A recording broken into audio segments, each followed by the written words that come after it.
ഭയങ്കര മൗലികമായൊരു തോട്ടോ സിനിമയൊന്നുമില്ല. നിങ്ങൾക്ക് സ്വന്തമായൊരു വോയിസ് കണ്ടെത്തുന്നവരെ അടിച്ചു മാറ്റണം. പതുക്കെ പതുക്കെ നമ്മുടെ വോയിസ് കണ്ടെത്തുകയുള്ളൂ. ഒരു വലിയ സാമൂഹിക സാംക്രമിക ആക്രമണമാണ് സിനിമ.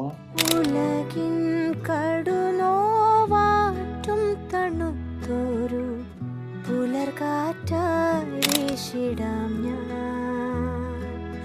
ഉഷസിന്നനമേ തോർത്താനിറങ്ങും.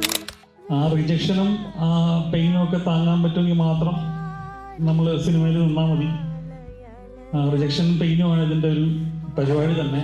ആൾക്കാർ നമ്മൾ റിജക്റ്റ് ചെയ്യും, ആൾക്കാർ പെയിൻഫുള്ളായിട്ട് നമ്മളോട് റിയാക്ട് ചെയ്യും. നമ്മളൊരു വർക്ക് ജഡ്ജ് ചെയ്തിട്ട് സാധാരണ ഓഫീസിലാണെങ്കിൽ നമ്മുടെ ബോസ് മാത്രം തെറി പറയുള്ളൂ. നമ്മുടെ കോ വർക്കേഴ്സിന് ചിലപ്പോൾ ചെറിയ ബുദ്ധിമുട്ടുണ്ടാകും. പക്ഷേ സിനിമ അങ്ങനെയല്ല, 3.5 കോടി ജനങ്ങൾ നമ്മളെ തെറി വിളിക്കും.